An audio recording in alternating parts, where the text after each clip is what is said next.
Good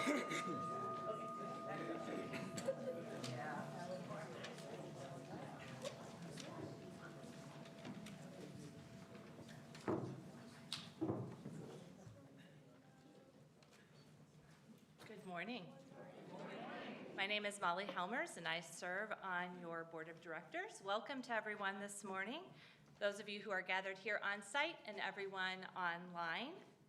Whether this is your first time here or you've joined us years ago, we're delighted to have you here this morning. We are proudly a multi-generational congregation, and all ages are welcome at all times. So if we hear some sounds from our young ones or from our old ones, just enjoy them as part of our growing community. If you're a newcomer, the best way to get more information is to sign our virtual guest book.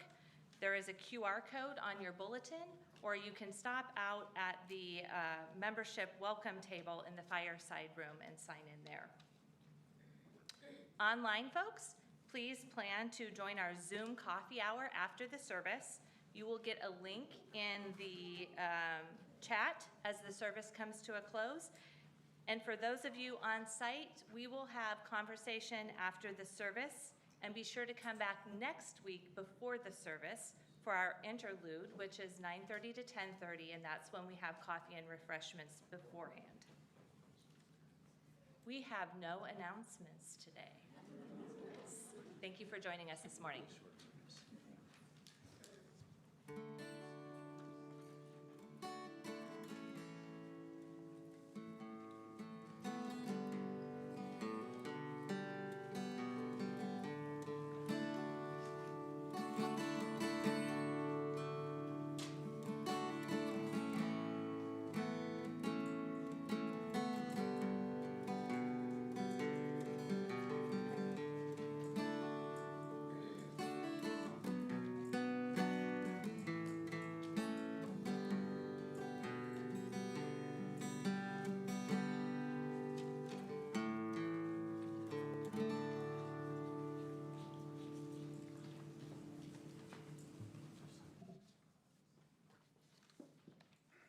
These words of Loretta Ross call us into fellowship today.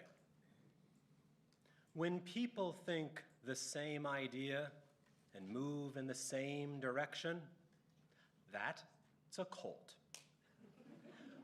When people think many different ideas and move in one direction, that's a movement, close quote. We come with our various truths and experiences, our irritations and beliefs, to this place of memory and hope. Come, let us gather in fellowship. And let's say together these words of Maya Angelou as we light our chalices here in Fellowship Hall and wherever you are. Lift up your eyes upon the day breaking for you. Give birth again to the dream.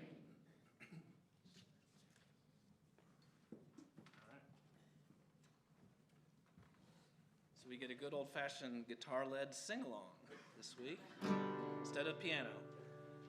So we're going to do Peace Like a River. The verses will be up here. Just join in. I left out one if you're a purist, so just...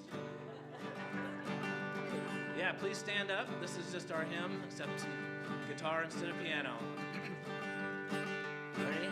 Say, I've got peace like a river, I've got peace like a river. I've got peace like a river in my soul. I've got peace like a river, I've got peace like a river. I've got peace like a river in my soul. Joy like a fountain. I've got joy like a fountain. I've got joy like a fountain. I've got joy like a fountain in my soul. I've got joy like a fountain. I've got joy like a fountain. I've got joy like a fountain in my soul. I've got love like an ocean. I've got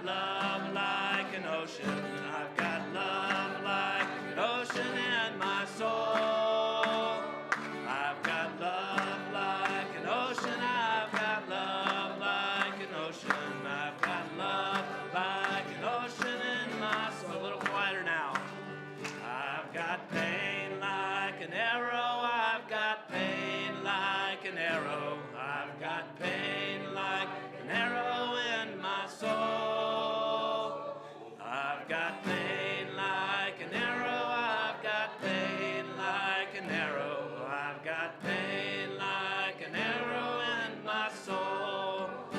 But I've got strength like a mountain. I've got strength like a mountain. I've got strength like a mountain in my soul. I've got strength like a mountain. I've got strength like a mountain. I've got strength like a mountain in my soul.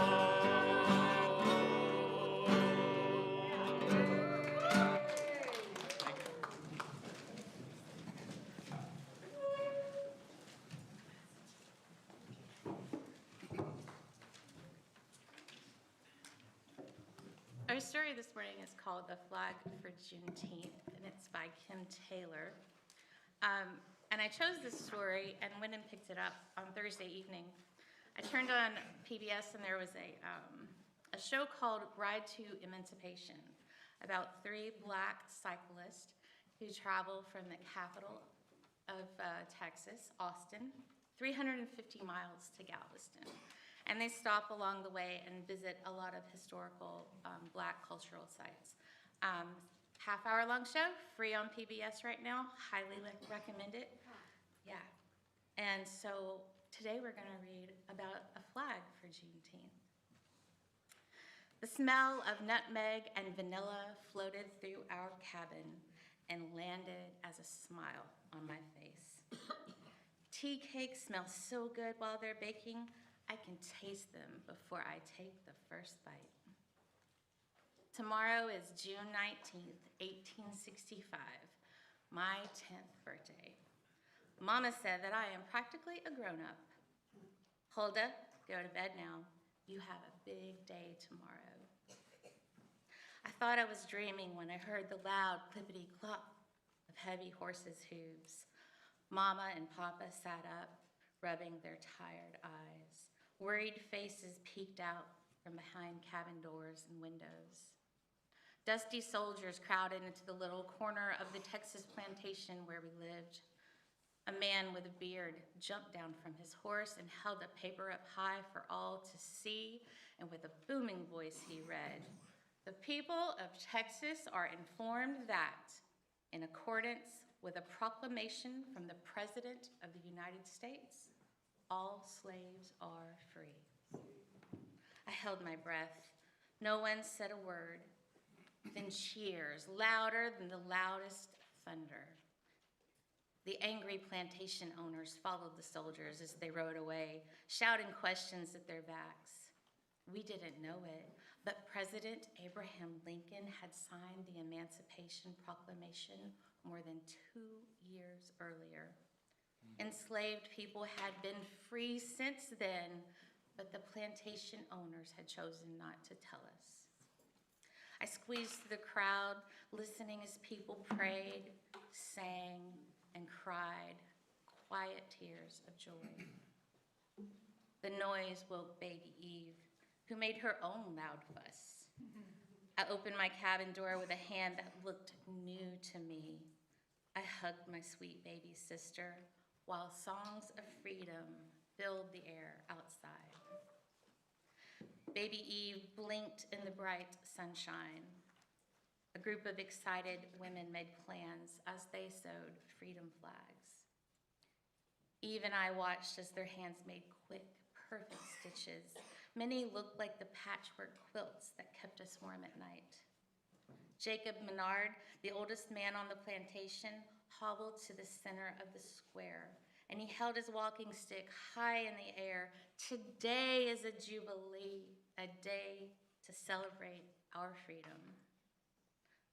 Laughing children searched for smooth tree branches to use as flag poles.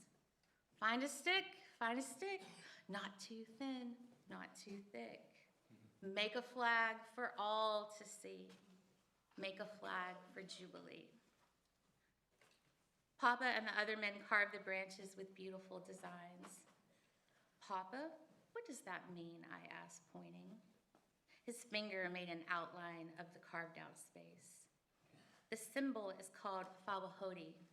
It means independence and freedom. It was just then I remembered my birthday. Papa, I'll be back soon. I took the long way into the woods, around the pond, and over the pile of smooth stones and through the tall grass. I found my favorite tree and climbed until I could see the horizon. I felt hopeful and very grown up. I pulled a small jar with a lid from my pocket. Bright sunbeams were shining through the leaves. I grabbed one and carefully put it in my jar. When I made it back to the plantation, Mama was waiting for me. Huldah, where have you been? It's time to start your birthday celebration. I showed her the little jar of light and explained that I had captured a sunbeam. Huldah, put on your beautiful birthday dress and meet me outside. I have a surprise for you. Everyone sat around me in a big circle, and Mr. Menard handed me a large sack tied with a pretty ribbon. I opened it, my own freedom flag. Mr. Menard said, everyone on the plantation helped sew it, but it isn't finished yet. My flag was a patchwork of soft yellow and green with a purple stripe across the middle. Huldah, Mama said, this white star represents our right to freedom. Please sew it into your flag. And she handed me a needle and my little jar. I placed the star so that it rose from the purple stripe like a sunrise. I sewed in the bright sunbeam so it could help to guide me wherever I might take it. That night, as our neighbors returned to their cabins, Mama and Papa whispered to me that they had planned something special just for us. We held hands as we walked into the woods. Mama and Papa hugged me. Happy birthday, Huldah. Happy Jubilee Day. We looked up at the moonlit sky as the tall trees smiled down at us. Mama and Papa wrapped baby Eve in my beautiful flag. They held her high, and together we owned our freedom. And so ends our story. Go ahead, yeah.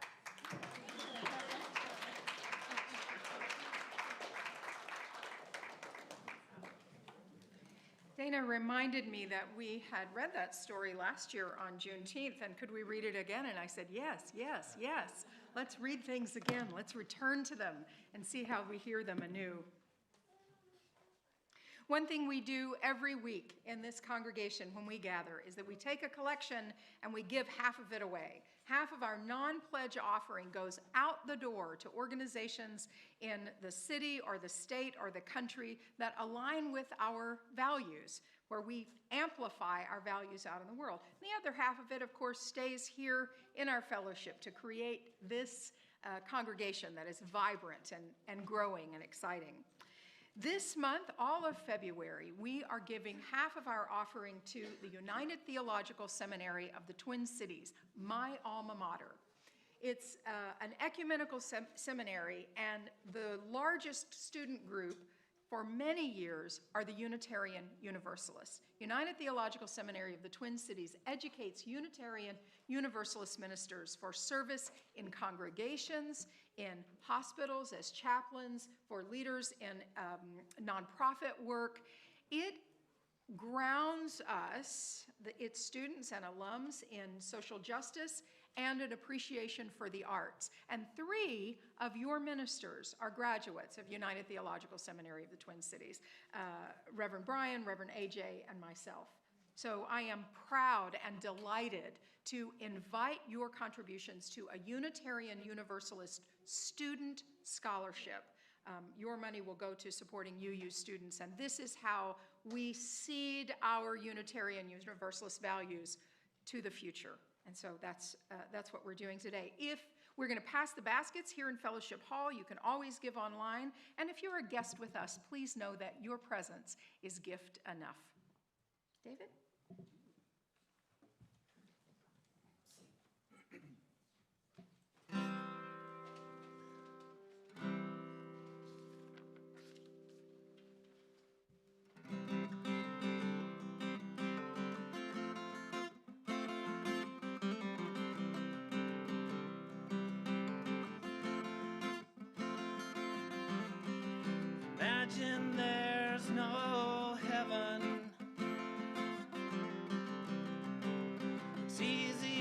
try. No hell below us, above us only a sky. Imagine all the people living for today. Imagine there's no countries. It isn't hard to do. Nothing to kill or die for. And no religion too. Imagine all the people living life in peace. And you may say I'm a dreamer, but I'm not the only one. I hope someday you'll join us, and the world will be as one.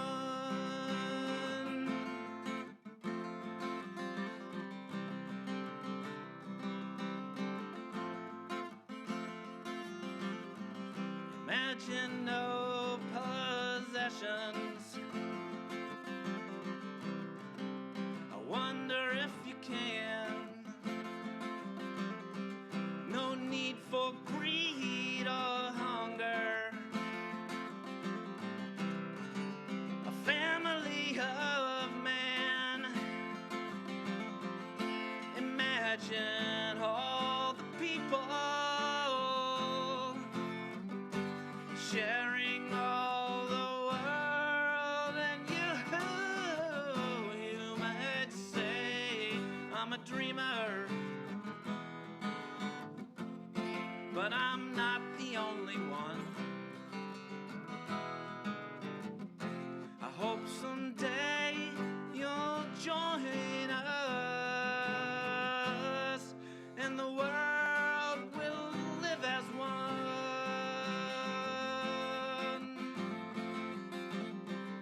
Be as one. Live as one. Be as one.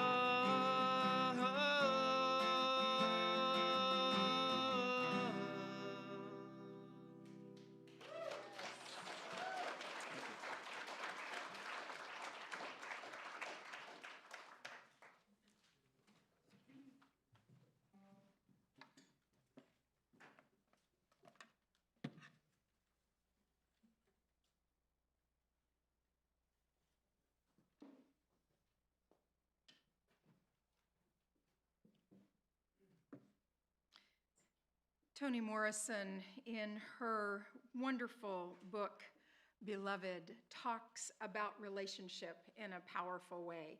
2 quotes from there make me think of how we create community together. Sweet, crazy conversations full of half sentences, daydreams and misunderstandings, more thrilling than understanding can ever be. And this, she is a friend of my mind. She gather me, man. The pieces I am, she gather them and give them back to me in the right order. Part of creating community here, part of sharing our joys and sorrows, sharing our stories, allowing ourselves to know and be known by each other, is to give ourselves back to us in the right order. To come to a place where we don't feel alone with our thoughts, where people are happy to greet us as we are, in all our complexity, with our irritations and our joys and our frustrations and our sadnesses and our worry, and piece us together in this matrix that we create. Each time when we gather, we share our joys and our sorrows so that our burdens will be lightened and our joys will be multiplied as we share them together. Today, we remember Mary Jane Johnson, who was a member here at the fellowship for some number of years, and her daughter, Diane, was the project coordinator when Reverend Kent was here. Mary Jane died this past week after a long experience with Alzheimer's. And you know, if you've ever been in that situation, that that loss is both grief and relief. And so we think of Mary Jane and her experience this week, all of their family. And we think of Diane and all of their family and send you love. We take a few moments of quiet, shared quiet, to lift into this space the names of individuals or groups of people that we are celebrating or whom we are holding particularly close in our tender hearts. So let's share a few moments of quiet, and I invite you to lift into what we create as sacred space, the names of people you'd like to share.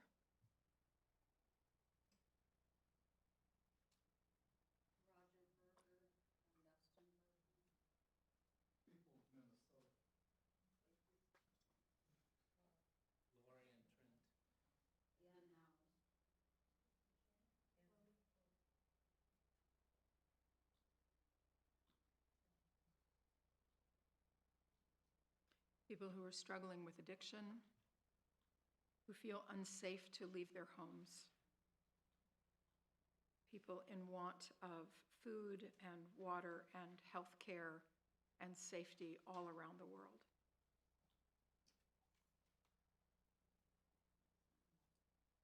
People left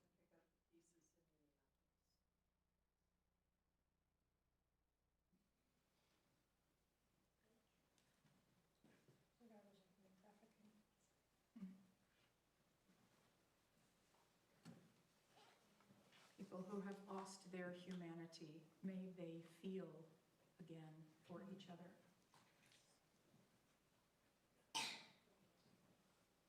For all that is named and unnamed, we practice this opening of our hearts, feeling this muscle open, feeling ourselves stretching our compassion, knowing that we do not and cannot and should not attempt to hold it alone. We hold it together in this matrix. Let's sing the song they've been singing in Minneapolis. We've been singing it here for a few weeks. Hold on, hold on, my dear ones, here comes the dawn to our neighbors. Hold on, hold on, my dear ones, here comes the dawn for all the world. Hold on, hold on, my dear ones, here comes the dawn.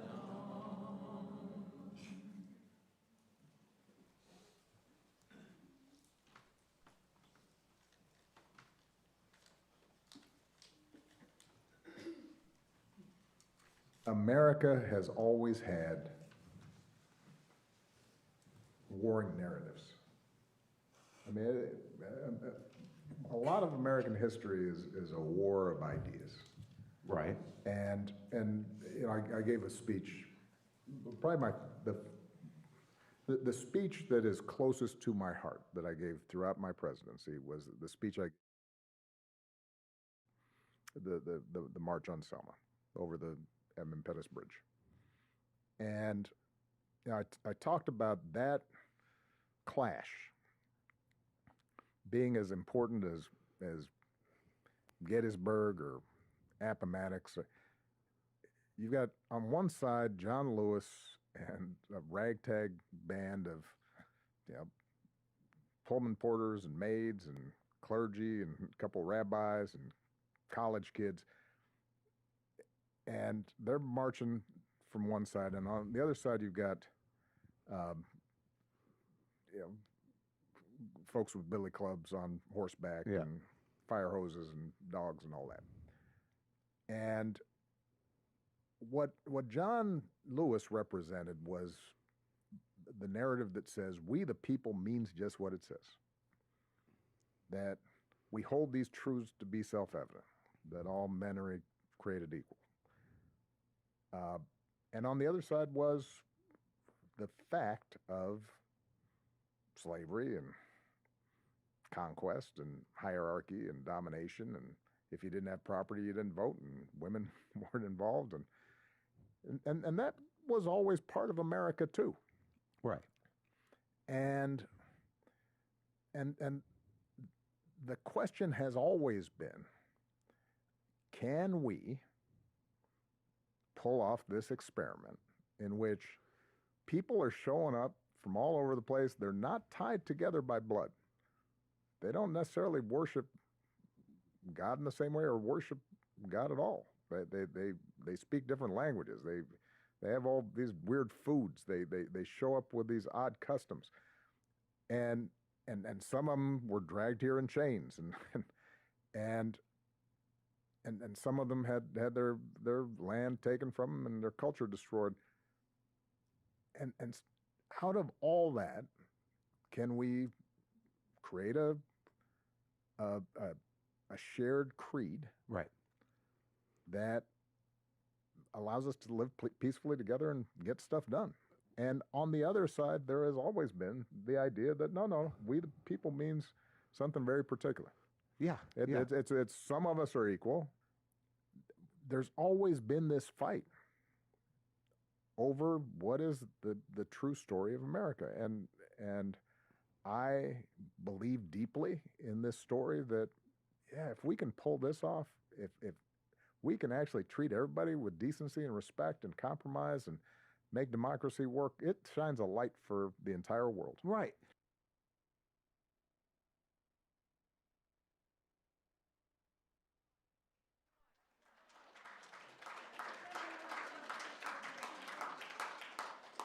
I really don't have much to add to that. We'll just let Mr. Obama have the word. On the evening of May 21st of 1796, cast your mind back.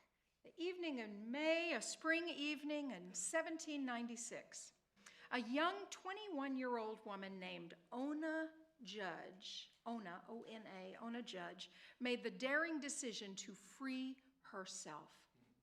I'm reading from a digital newspaper out of Philadelphia, the Philly Voice. And this was the story. Considering the prominence of her owner and the laws of the time and the dangerous trek to New Hampshire, a place where she could live discreetly but freely. Now, I think that may be a little bit of an oxymoron, to live discreetly but freely. But anyway, this act to free herself carried remarkable risk, but she slipped out of the president's house undetected while the first family dined. This house was located at the corner of 6th and Market Streets in Philadelphia, and it served as the first executive mansion. It was just a few feet from Independence Hall, where the Declaration was signed and where the big Liberty Bell hangs now.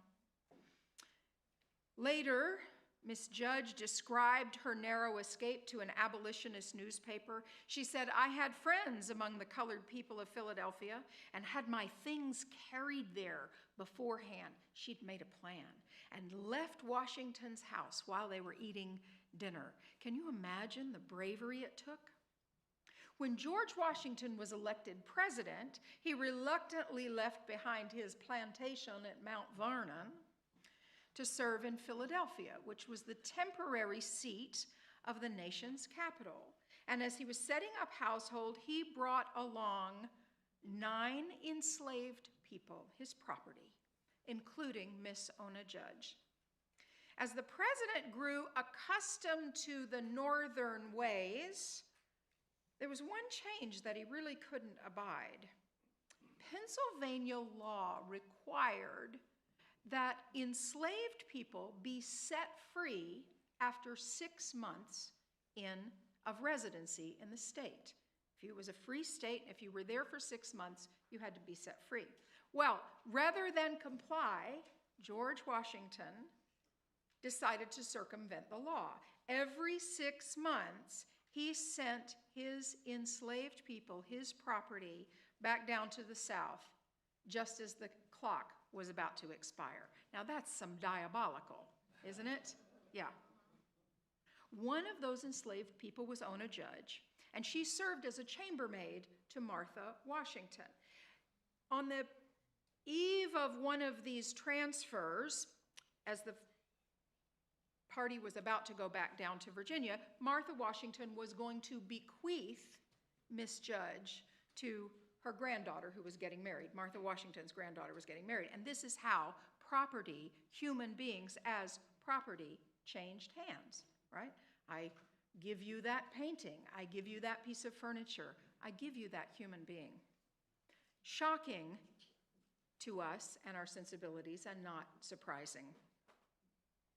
So when the opportunity presented itself, Miss Judge knew that if she went back and were given to someone else, she would never have her chance to find her way to freedom, to pursue freedom. So when it presented itself on this clear and pleasant evening in Philadelphia, Miss Judge left everything she knew to escape to New England. And freedom would not come without its cost. She became the subject of an intense hunt by George Washington and his political and personal contacts to recapture his property. But she was never caught. She was a freedom seeker who found freedom, and she was never caught. I read Miss Judge's story in a place that some of you may have seen it. It was an outdoor display in Philadelphia one cool spring afternoon when I was there for a training. And it's on the site of the president's house, which no longer stands, but one can walk among the foundation stones of that house. And there were large panels through the whole thing that told the story of the first president and the enslaved members of his household. Have some of you seen this exhibit? Is this familiar to you? Maybe a couple. The exhibit, Freedom and Slavery in the Making of the New Nation, had 34 of these big panels, and you could walk along and see them. Bolted onto the brick walls, they provided biographical details about the 9 people the Washingtons owned while living in the presidential mansion. And it was really a sobering reality of our nation's first president who enslaved people while he held the nation's highest office. That's not a secret. We know this. This is not a secret. It's not often taught in history classes, and it's certainly not as well known as the apocryphal cherry tree story, right? We all grew up with you know the cherry tree story. Do some of our young people not know the cherry tree story? Excellent. Fantastic. The story was, did he chop down the cherry tree, and George Washington, and he told his father he did because he could not tell a lie. That probably never happened in that way, but it made a very nice story to tell to children to say, don't lie, right? Well, this exhibit was created in 2006 in partnership with the city of Philadelphia. So for the last 20 years, people have been able to go and see this until a shocking but not surprising turn of events. On January 22nd and 23rd of this year, the National Park Service, under the direction of Interior Secretary Doug Burgum and Director Jessica Brown, followed an executive order directing the Park Service to review and remove materials that inappropriately disparage Americans, and this line, promote corrosive ideology. Whew, that's a chilling effect.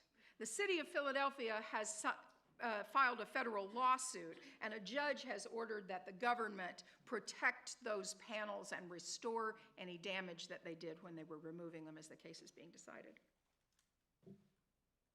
In a country built on white supremacy, this is how whitewashing, literal whitewashing, is done.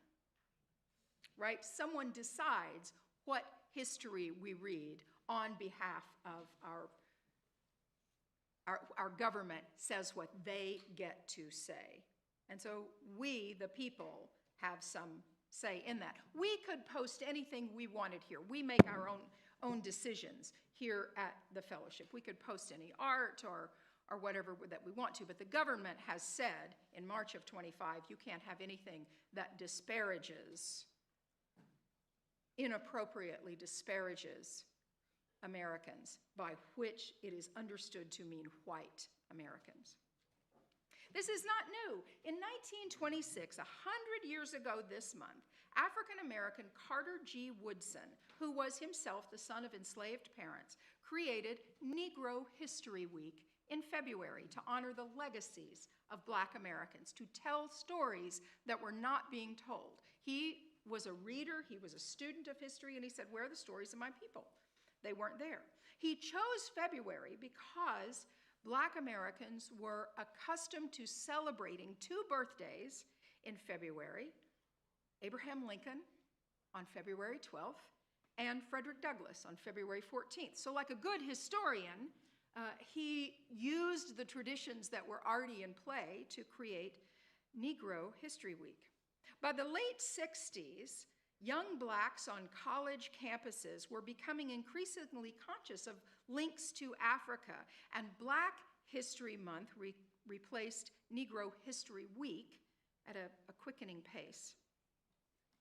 In 1976, 50 years after the first celebration, President Gerald Ford was encouraged to, and did, make a proclamation in honor of Black History Month. And since the mid-70s, every single American president, Democrat and Republican, has issued proclamations endorsing this annual theme, even the current occupant. I know.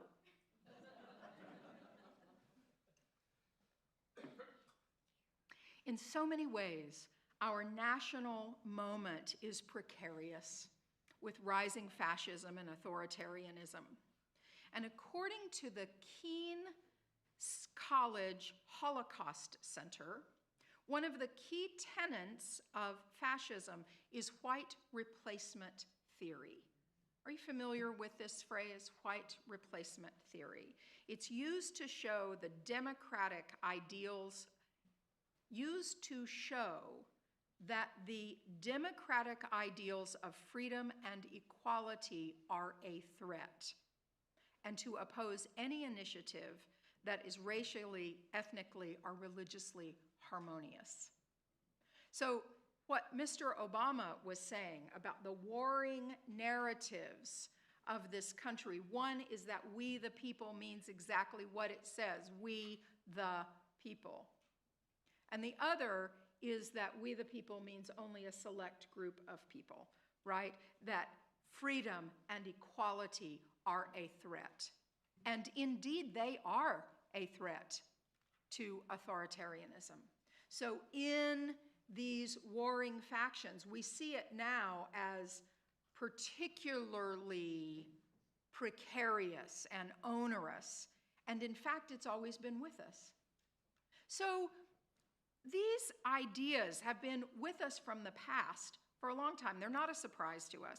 As Unitarian Universalists, part of our history and DNA includes both abolitionists who were working in the Unitarian and Universalist movements, a lot of abolitionist history, and also merchants in Boston, the wealthy merchants in Boston who benefited from the cotton economy. We have both sides of this story in our DNA. So when I say I'm shocked by what's happening in our country, it is to say, I need to know more about how my internalized white supremacy culture, how a system that has benefited me is rooted in my brain, right? Why does it matter to me? So that I can be a critical thinker when I encounter stories of blackness and whiteness and narratives from either side of this, or whitewashed history. How can I be a critical reader and thinker of that? So in the past, we've heard some of these stories from the past. In the present, right now, it's very, very lively. How many of you saw the Bad Bunny halftime concert? Fun? Were you offended? Excellent. Same. I thought it was a gas, right? And this idea of community, of culture, of freedom, of stories, telling stories, and how that resilience and excellence comes through. Right now, there's a State Department nominee to lead, get this, he's to lead the outreach to international organizations. You may have heard some of his hearing this week. He went on and on about white cultural genocide. That's who we have as a nominee, and that's both shocking and not surprising, right? That's the setting we're in. A writer that I've been compelled by, N.K. Jemisin, is a speculative fiction writer. She writes science fiction and fantasy and talks about Afrofuturism. And she had this essay around 2015 called How Long Till Black Future Month? How long till Black Future Month, right? We're telling all these stories of history. But when she was a kid, she was watching reruns of the Jetsons, right? Some of you remember the Jetsons.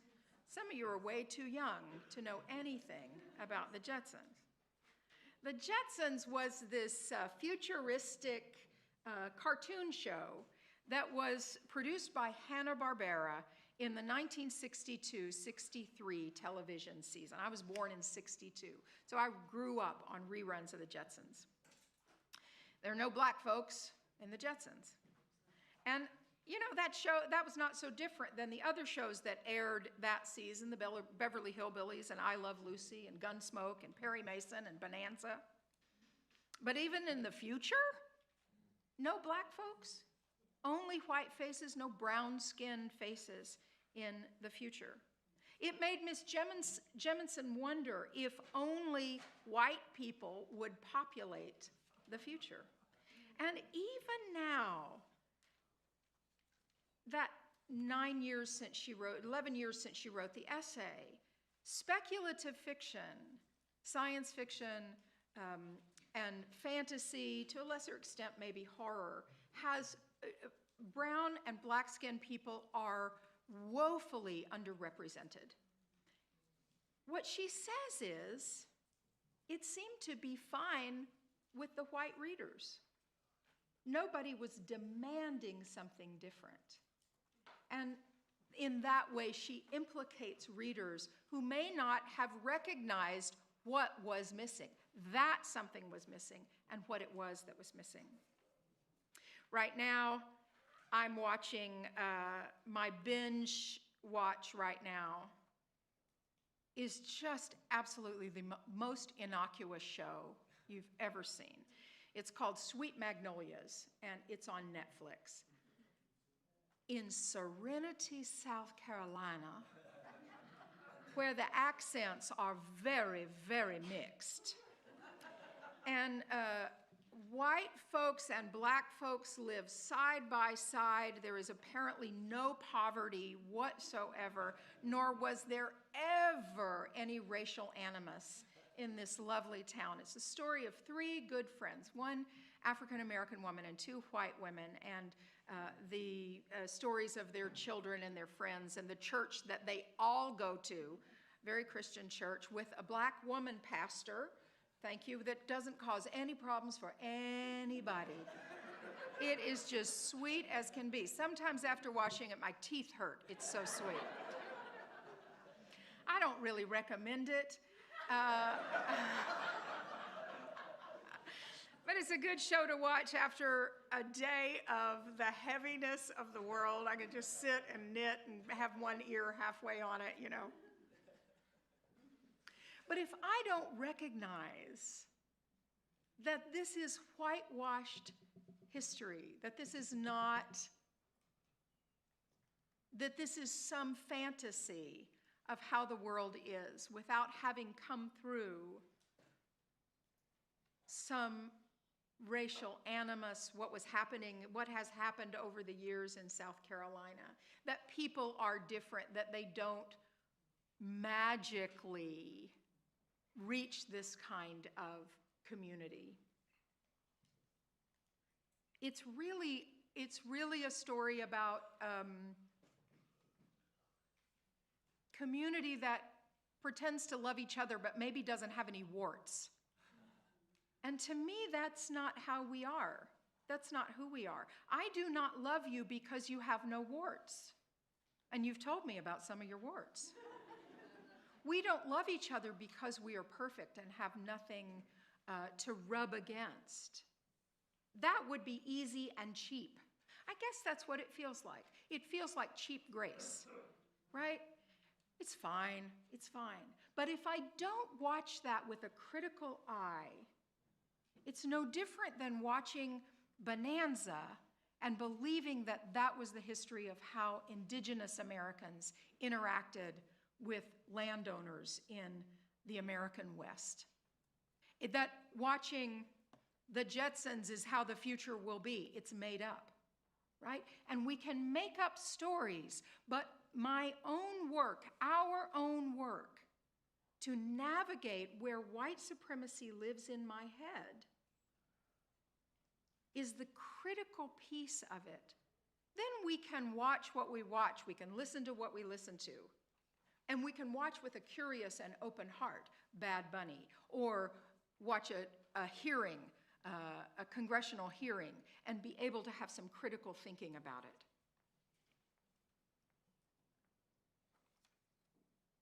I demand for myself.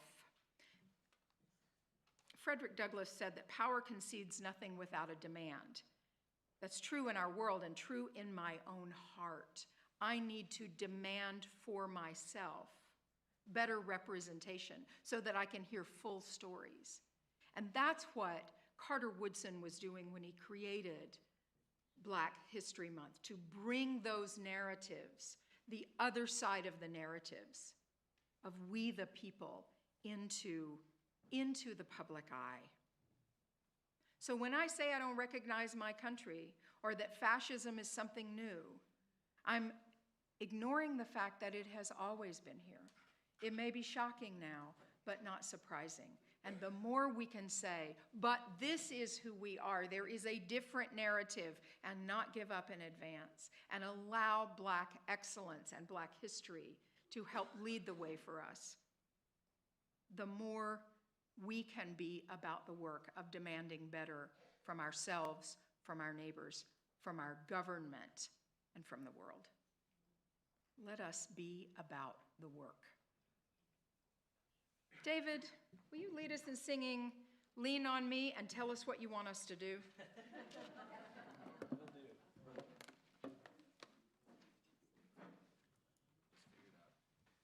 Okay, this isn't the greatest of sing-alongs, but at the end, there'll be a really easy time, and I'll tell you, I'll count it off for you. I rearranged it a little bit from the original, so that's why it won't be that easy. But if you feel free to sing along at any point, just know that there will be a time at the end where I'll sort of indicate y'all to do the bridge and the chorus with me. Do you want us to stay seated for a little I while? think you should stay seated, because it's going to be too confusing otherwise. So. And then, yeah, okay.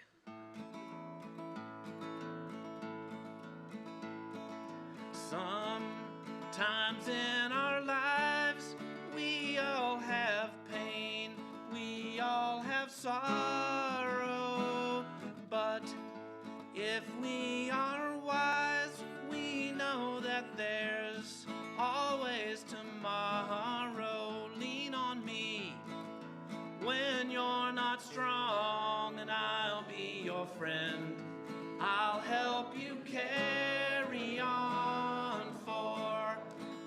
won't be long till I'm gonna need somebody to lean on. Nice. Please swallow your pride if I have things you need to borrow for. No one can fill those of your needs that you won't let show. You just call on me, sister, when you need a hand. We all need somebody to lean on. Well, I just might have a problem that you'll understand. We all need somebody to lean on. Lean on me when you're not strong, and I'll be your friend. I'll help you carry on, for it won't be long till I'm gonna need somebody to lean on. One more verse, then we'll do it all strong together. If there is a load you have to bear that you can't carry, well, I'm right up the road and I'll share your load if you'll just call me. Call me. Call. Okay, here we're gonna do the bridge. Call me brother. So just call on me brother when you need a hand. We all need somebody to lean on. Well, I just might have a problem that you'll understand. We all need somebody to lean on me when you're not strong, and I'll be your friend. I'll help you carry on, for it won't be long till I'm gonna need somebody to lean. Turn it around. For it won't be long till I'm gonna need somebody to lean on.